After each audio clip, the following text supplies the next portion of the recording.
Imagine waking up in a room you've never seen. Your name? Gone. Your past? Gone. The faces of everyone you've ever loved? Gone. Now imagine there's a machine keeping you alive, 2 dead bodies next to you, and you're floating, because there's no gravity. That's how Ryland Grace's story begins. No dramatic countdown. No heroic speech. Just a confused biology teacher who can't remember his own name, somehow strapped into a spacecraft 40 trillion miles from home. And the thing that makes this book extraordinary? That's just the first chapter. Earth faces a dire issue. The sun is dimming. Not metaphorically. It's losing energy. The cause? A microscopic organism named astrophage. This single-celled creature consumes sunlight and reproduces rapidly. Scientists conclude that if no action is taken, Earth will enter an ice age in 30 years. Billions will die, and civilization will collapse. There seems to be no way to stop it. So humanity does the only thing left. They load a ship with their one remaining lead, and they fire a lone astronaut into the void. The mission has a name: Project Hail Mary. And that astronaut? He's already awake. He just doesn't know it yet. Andy Weir's writing is electric because the science is authentic. Watching Grace solve his problems with real biology, physics, and chemistry engages you. You're invested in every deduction she makes. He's witty, humble, and brilliant, making stellar physics feel effortless. The memory returns in fragments, like a film playing in reverse. We learn he was recruited, reluctantly, for a suicide mission. No return trip.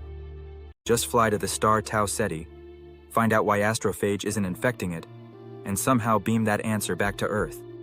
One man, one ship, one impossible problem. He should be terrified. Instead, he does science. And then, and I want you to feel this the way the book lands it, he's not alone. A second spacecraft appears near Tau Ceti. Not human, not anything we've ever imagined. And what happens next is one of the most quietly remarkable moments in science fiction. First contact.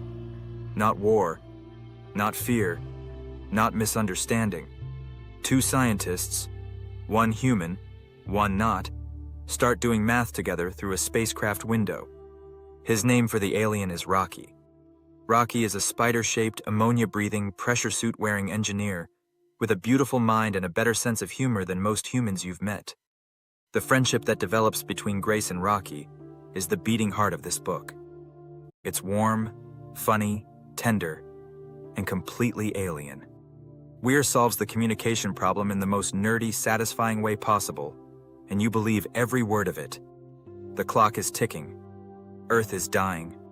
Solving the astrophage puzzle pushes them to their limits.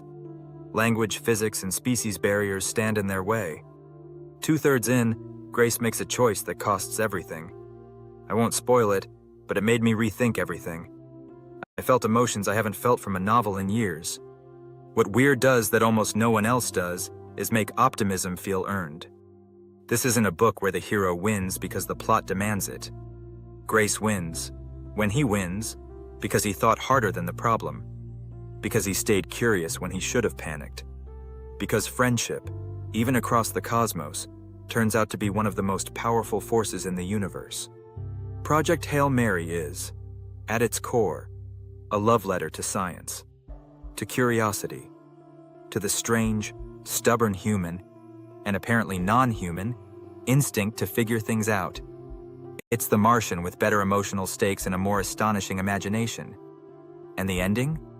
It'll wreck you, in the best possible way.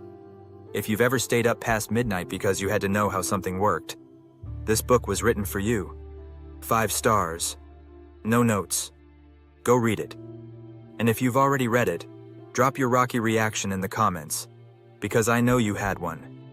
If you like this breakdown, the next one is better. Subscribe so you don't miss it. See you then.